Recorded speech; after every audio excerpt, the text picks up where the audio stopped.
ఓం శాంతి. ఈరోజు Murali date 26 November 2025. బాబా చెప్తున్నారు, మధురమైన పిల్లలు, మీరిప్పుడు వరల్డ్ సర్వెంట్ అంటే విశ్వ సేవాదారులు. మీకు ఏ విషయంలోనూ దేహాభిమానం రాకూడదు. ప్రశ్న: ఈశ్వర్య నియమాలకు విరుద్ధమైన ఏ అలవాటు వలన చాలా నష్టం వాటిల్లుతుంది? జవాబు: ఏదైనా సినిమా కథలను వినటం, చదవటం, నవళ్ళు చదవటం మొదలైన అలవాట్లు పూర్తిగా నియమ విరుద్ధమైనవి. ఈ అలవాటు వలన చాలా నష్టం వాటిల్లుతుంది. పిల్లలు, మీరు ఇటువంటి పుస్తకాలేవి చదవరాదు.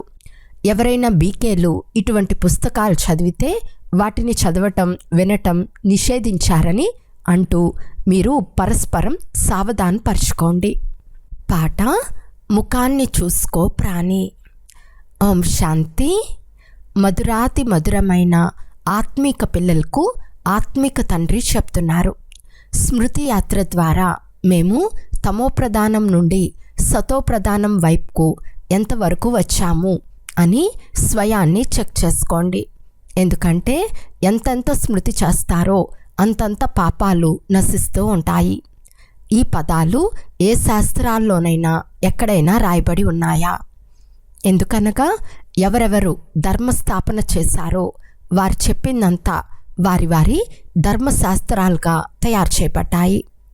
వాటిని కూర్చుని చదువుతూ పుస్తకాలను పూజిస్తూ ఉంటారు.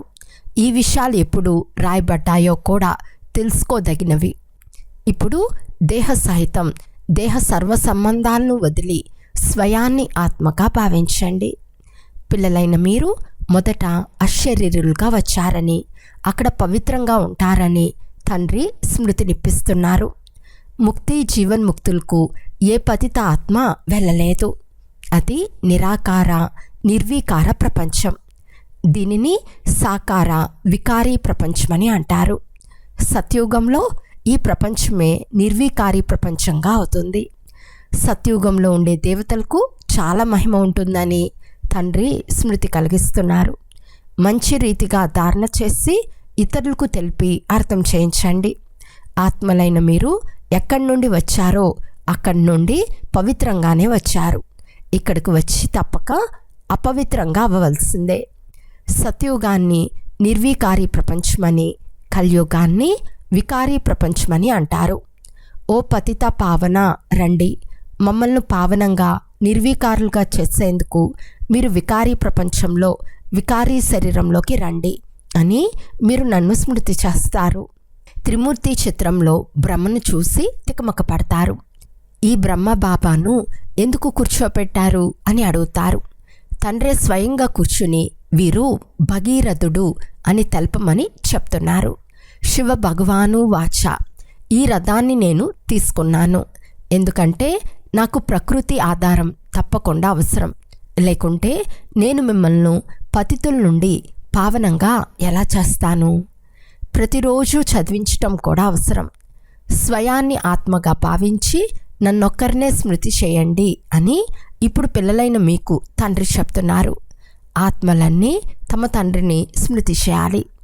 కృష్ణుణ్ణి సర్వాత్మల తండ్రి అని అన్నారు. కృష్ణునికి తమ సొంత శరీరం ఉంది. ఈ తండ్రి చాలా సహజంగా అర్థం చేయిస్తున్నారు. మీరు ఇతరులకు అర్థం చేయించినప్పుడు ఇలా చెప్పండి. తండ్రి చెప్తున్నారు, మీరు అశరీరులుగా వచ్చారు. ఇప్పుడు అశరీరులుగా అయి ఇంటికి వెళ్ళాలి. అక్కడి నుండి పవిత్ర ఆత్మలే వస్తాయి. ఎవరైనా పరంధామం నుండి వస్తే వారు పవిత్రంగానే ఉంటారు. కనుక వారికి తప్పకుండా మహిమ ఉంటుంది. సన్యాసులు, ఉదాసులు, గృహస్థులు ఎవరికైనా పేరు ప్రఖ్యాతులుంటే తప్పకుండా వారికి అది మొదట జన్మయ్యి ఉంటుంది కదా. వారు ధర్మస్థాపన చేసేందుకు వచ్చే తీరాలి. బాబా గురునానక్ ఆత్మను ఉదాహరణగా తెలుపుతున్నారు. నానక్ అను పేరు చాలామందికి ఉంటుంది కనుక వారిని గురువు అని తప్పకుండా పిలవాలి. ఎవరినైనా మహిమ చేస్తున్నప్పుడు వారి పనిని తప్పకుండా బుద్ధిలో గుర్తుపెట్టుకొని పిలుస్తారు. అలా సంబోధించుకుంటే బాగుండదు. వాస్తవానికి గురువు ఒక్కరేనని, వారెవ్వరూ లేరని పిల్లలకు అర్థం చేయిస్తున్నారు. వారినే సద్గురు అకాల్ అని అంటారు. వారు అకాల మూర్తులు అనగా వారు ఆత్మస్వరూపులు. వారిని మృత్యు కబలించలేదు. ఈ కథలన్నీ కూర్చుని తయారు చేశారు. సినిమా కథలు, పుస్తకాలు, నవళ్ళు కూడా చాలామంది చదువుతూ ఉంటారు.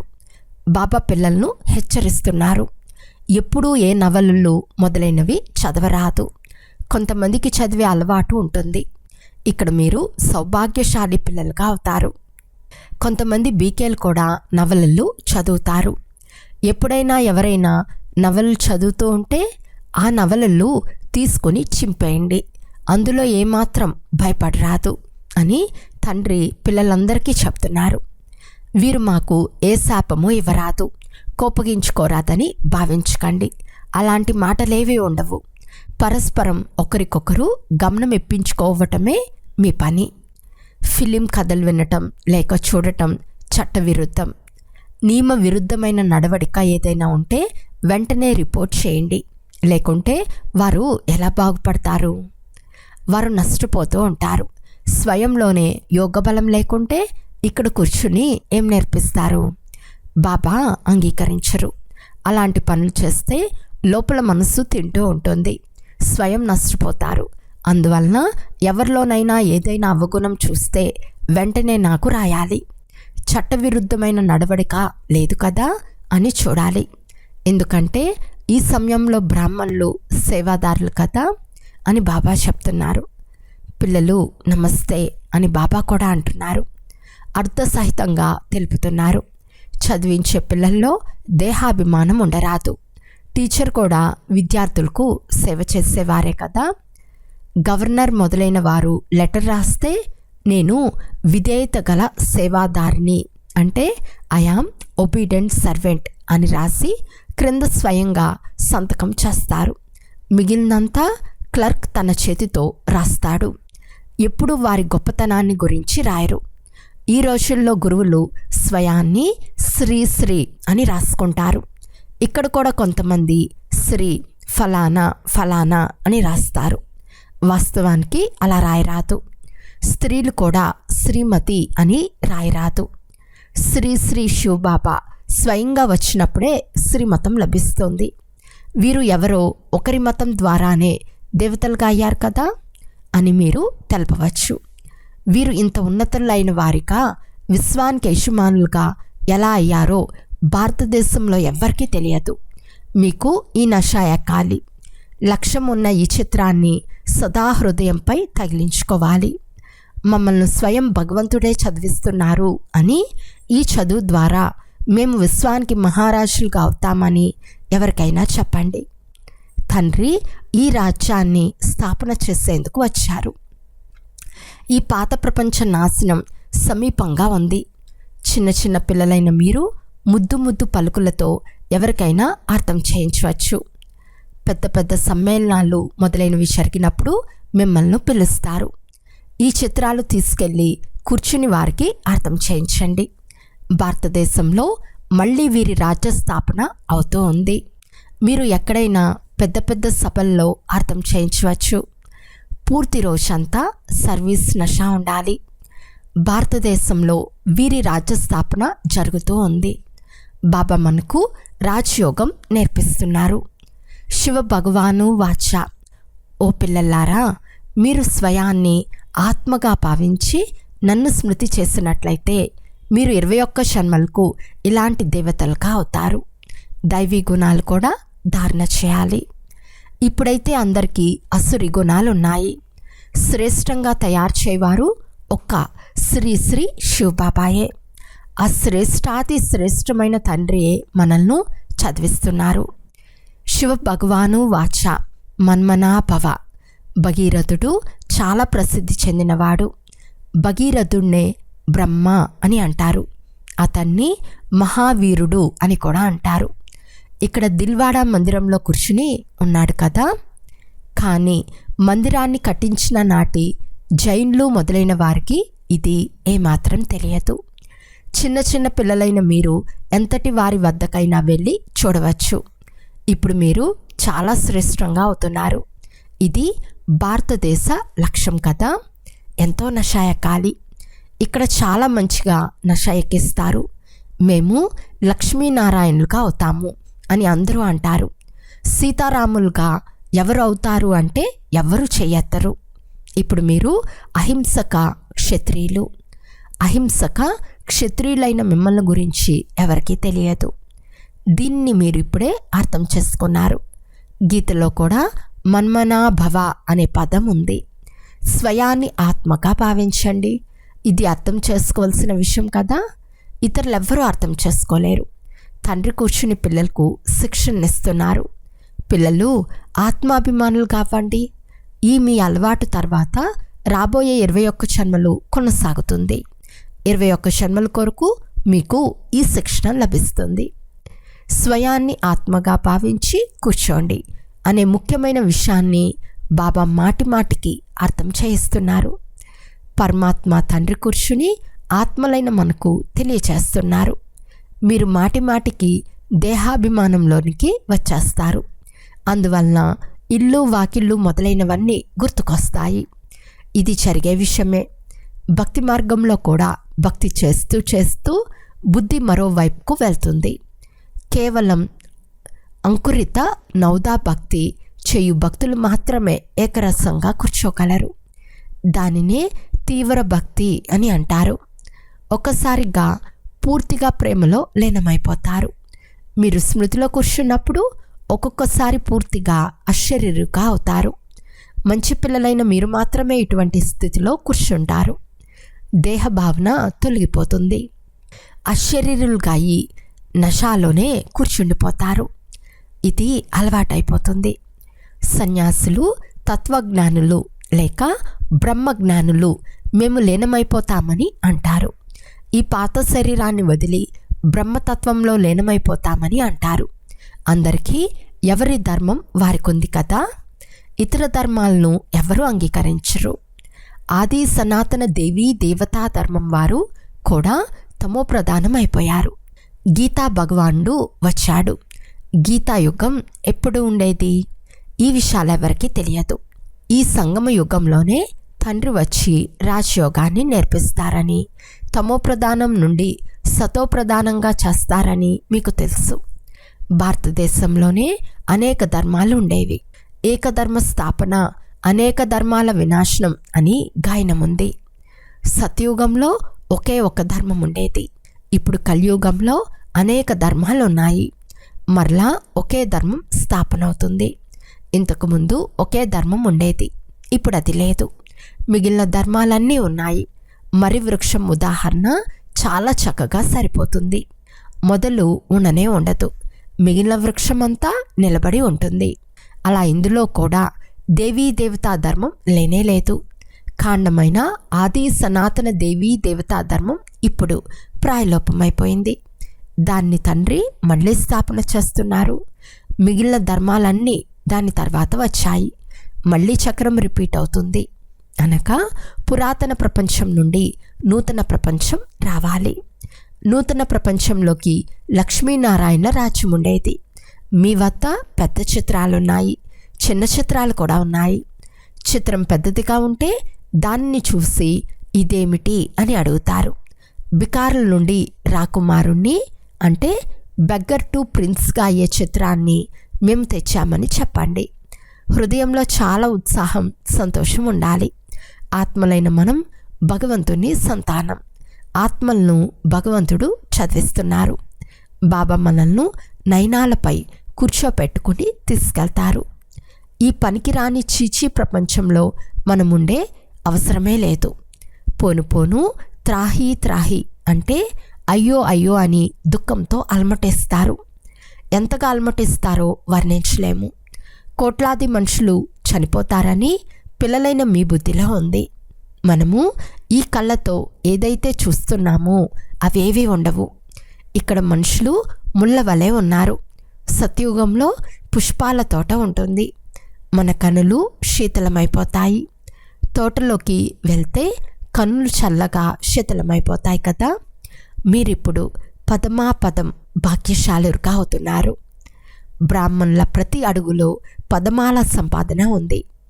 ఈ రాజ్యంను స్థాపిస్తున్నామని బాబా ఈ బ్యాచ్ను తయారు చేయించారు. తెల్ల వస్త్రాలు ధరించి బ్యాచ్ పెట్టుకుంటే సేవ స్వతహాగానే జరుగుతూ ఉంటుందని పిల్లలైన మీరు తెలపాలి. ఆత్మ పరమాత్మ చాలా కాలం వేరుగా ఉండినారు, కానీ చాలా కాలం అను దాన్ని అర్థం ఎవ్వరికీ తెలియదు. చాలా కాలం అనగా 5000 సంవత్సరాల తర్వాత పిల్లలైన మీరు తండ్రిని కలుసుకుంటారని తండ్రి మీకు అర్థం చేయించారు. ఈ సృష్టిలో అందరికంటే గొప్ప పేరు గలవారు ఈ రాధాకృష్ణులని కూడా మీకు తెలుసు. వీరు సత్యుగంలోని ప్రప్రథమ రాకుమారులు. వీరు ఎక్కడి నుండి వచ్చారో అని కూడా ఎవ్వరూ ఆలోచించి ఉండరు. సత్యుగం కంటే ముందు తప్పనిసరిగా కలియుగం ఉంటుంది. విశ్వానికి యజమానులుగా అయ్యేందుకు వారు ఏ కర్మలు చేసి ఉంటారు? భారతవాసులు ఎవ్వరూ వీరిని విశ్వానికి అధికారులు అని అర్థం చేసుకోరు. వీరి రాజ్యం ఉన్నప్పుడు భారతదేశంలో ఇతర ధర్మం ఏదీ లేదు. తండ్రి మనకు రాజయోగం నేర్పిస్తున్నారని, ఇది మన లక్ష్యమని పిల్లలైన మీకు తెలుసు.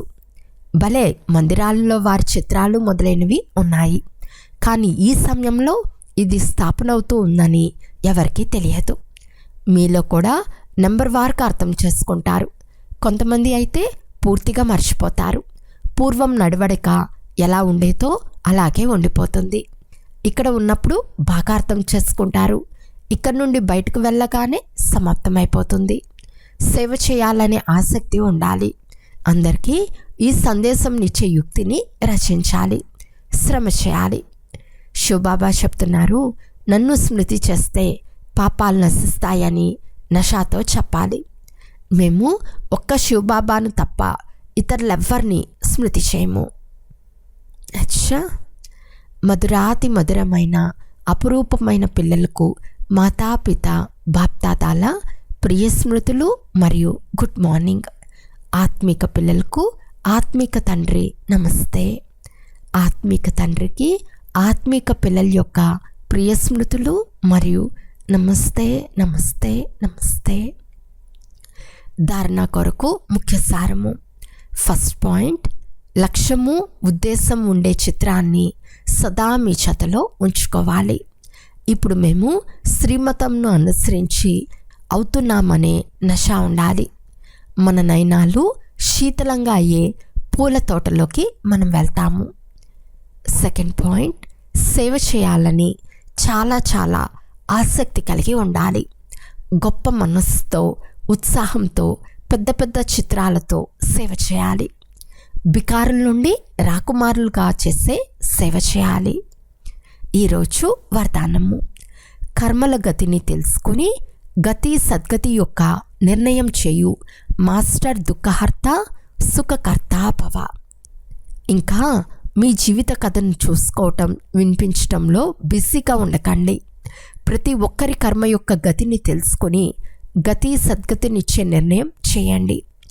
మాస్టర్ దుఃఖహర్త సుఖకర్త యొక్క పాత్రను చేయండి. మీ రచన యొక్క దుఃఖం అశాంతులతో కూడిన సమస్యలను సమాప్తం చేయండి. వారికి మహాదానం మరియు వరదానంను ఇవ్వండి. స్వయానికి సౌకర్యాలు తీసుకోకండి. ఇప్పుడు దాతలుగా ఇవ్వండి. ఒకవేళ సౌకర్యాల ఆధారంపై సొంత ఉన్నతి లేక సేవలో అల్పకాలం కొరకు సఫలత ప్రాప్తించిన ఈరోజు మహాన్గా అవుతారు. రేపు మహానత కొరకు దాహం గల ఆత్మగా అయిపోతారు. స్లోగన్: అనుభూతి అవ్వకుండా ఉండటం అనేది యుద్ధం యొక్క స్థితి. యోగిగా అవ్వండి, యోధులుగా కాదు. అవ్యక్త సూచన: అశరీరి మరియు విదేహీ స్థితి యొక్క అభ్యాసాన్ని పెంచండి.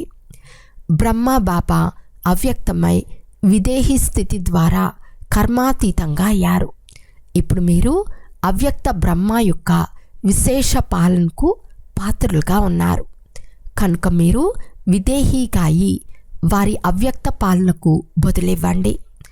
సేవ మరియు స్థితుల బ్యాలెన్స్ ఉంచండి.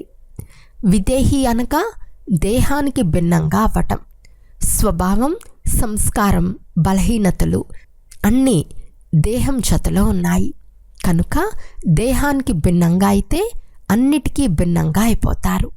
అందువలన ఈ డ్రిల్ చాలా సహయోగంనిస్తుంది. ఇందులో కంట్రోలింగ్ పవర్ ఉండాలి. అచ్చా, ఓం శాంతి.